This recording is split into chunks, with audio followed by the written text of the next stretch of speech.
Right now, you can walk into a small private room, close the door, sit on a porcelain chair, press a handle, and make one of the oldest problems in human life disappear. You do not see where it goes.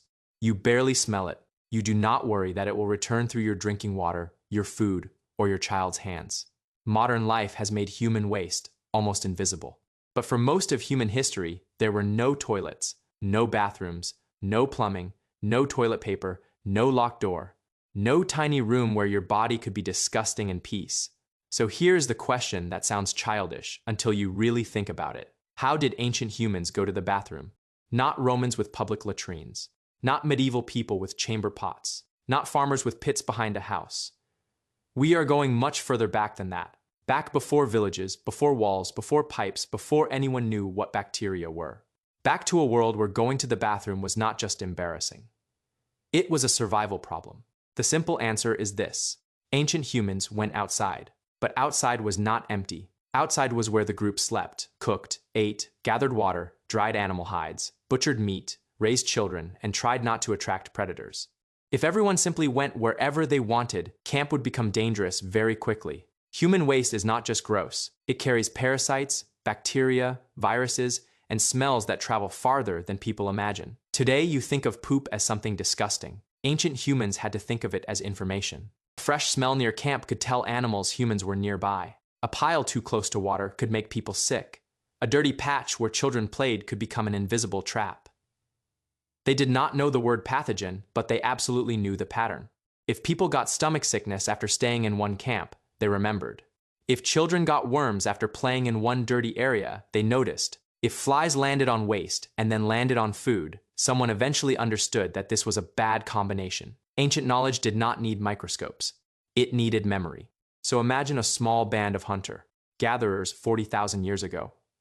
The camp is temporary. A fire burns near the center. Sleeping places are nearby. Tools lie under hides. Children move constantly. Water is somewhere within walking distance. Nobody has built a bathroom. But that does not mean nobody has rules. You do not go beside the fire. You do not go where people prepare food. You do not go upstream from the place where everyone drinks. You walk away from camp. You choose a private patch of ground. You squat. You cover what you leave with soil, leaves, stones, or ash. To us, that sounds primitive. But the basic idea is still the foundation of sanitation. Keep waste away from bodies. Keep waste away from food. Keep waste away from water. Everything else is engineering. This is the part modern people forget. For ancient humans, diarrhea was not a joke. It could kill you. If you lose too much water and cannot replace it, your strength disappears. You cannot walk far. You cannot gather food. You cannot hunt. You cannot carry a child. And in a world without hospitals, clean bottled water, antibiotics, or intravenous fluids, a bad stomach infection could become a death sentence. This made waste terrifying in a way we barely feel anymore. A modern toilet is not just comfort. It is one of the reasons you are alive. But what did ancient humans wipe with? This is the question everyone secretly wants answered. The honest answer is that it depended on where they lived. Leaves, grass, moss, smooth stones, bark sticks, snow, water, hands cleaned afterward with sand, ash, plant fibers, or a stream. If that sounds disgusting, it is because you live after toilet paper. Toilet paper is not some natural human default. It is a very recent luxury. For most of history, people used whatever the landscape gave them. In a forest, soft leaves, or moss. In a dry grassland, grass or smooth stones. Near water, water. In snow, snow is suddenly not just weather. It is a cleaning tool. Ancient humans were not choosing between bathroom products. They were choosing between materials on the ground, and the ground was their store. And then there is privacy today. Using the bathroom is wrapped in doors, locks, fans, shame, and the desperate hope that nobody hears anything. But ancient humans lived in small groups where almost nothing was truly private. The ancient version of privacy was probably not a locked room. It was distance. You walk behind trees, you go behind a rock, you wait until others are busy, you turn your body away, you let the group pretend not to notice. That tiny social agreement may be older than civilization, not complete privacy, just enough. And when children, elders, injured people, or sick people could not manage alone, the group knew. Before plumbing, survival depended on people tolerating each other's bodies. Now, here is the part that changes everything. Ancient camps probably smelled. Not always terribly, not like a permanent sewer hunter. Gatherers moved often, and that helped. Mobility is one of the most underrated sanitation systems in human history. If waste begins to build up, if insects become too bad, if the ground around camp becomes filthy, you can leave. The old camp rests. Sunday, rain, insects, and soil break things down. The group moves to cleaner ground.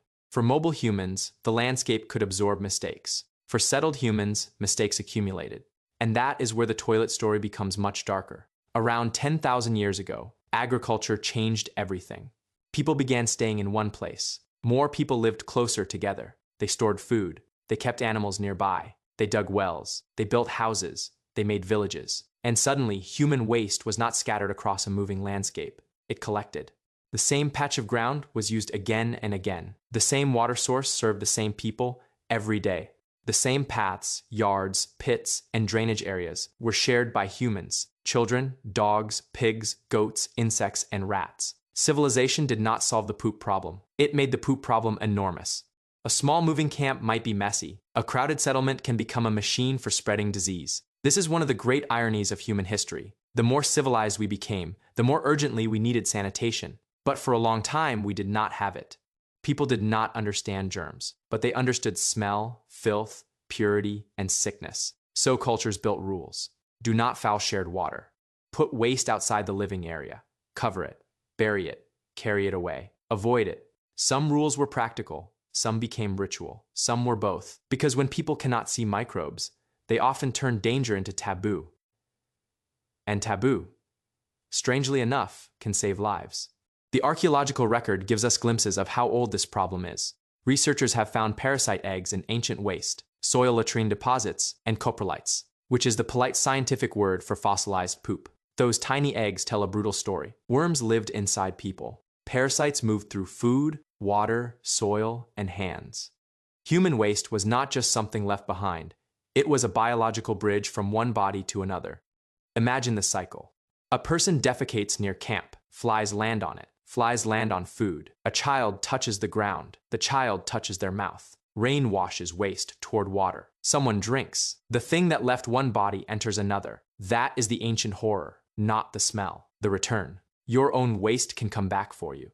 This is why the invention of toilets was not just about dignity. It was about breaking the circle. Move waste away from people. And disease has a harder path. Separate drinking water from sewage, and entire cities become safer. Build drains, latrines, cesspits, pipes, sewers, and treatment plants. And suddenly, one of the oldest enemies in human life becomes manageable. Not defeated. Managed. And that management is so successful that it becomes invisible. You sit on a toilet and think about your phone. You flush and think about your schedule. You wash your hands and think about something else. But what just happened would look like magic to most of your ancestors. The waste vanished. The smell vanished. The danger moved away through a hidden system of pipes built by people you will never meet. That hidden system may be one of the most important inventions in the history of human freedom. Because the bathroom gives you more than cleanliness. It gives you privacy. It gives you time. It gives you dignity when your body is doing something every human body has always done. Your ancestors had to negotiate with the landscape. You negotiate with a lock. But here is the twist. Modern toilets also made us forget what bodies are. We live as if cleanliness is natural, as if waste disappearing is normal, as if every human can have a private room, clean water, soap, paper, pipes, and distance from smell. But none of that is the default human condition. The default is a body in a landscape, a group, trying not to poison itself, a child learning where not to step, a sick person being helped away from campus stream that must not be fouled, a smell on the wind that means something. Ancient humans did not have toilets. They had habits, they had distance, they had memory, they had shame, probably, they had jokes, definitely. And they had the constant knowledge that the body is not separate from the world. Everything you release goes somewhere. Everything that goes somewhere can return. That is the lesson modern plumbing hides from you. So how did ancient humans use the bathroom? They walked away from camp. They chose a place. They squatted.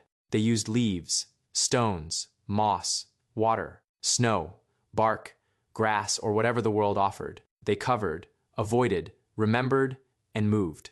Sometimes they got it right. Sometimes they got sick. Sometimes they died from dangers they could smell but could not see. And then Thousands of years later, humans built one of the strangest miracles ever made: a chair with water in it, a private room for a public health problem, a machine that protects you from your own biology. You use it every day without gratitude. Your ancestors would have understood immediately, not the plumbing, the relief. Because for most of human history, there was no such thing as going to the bathroom. There was only going outside, and hoping the outside did not come back in.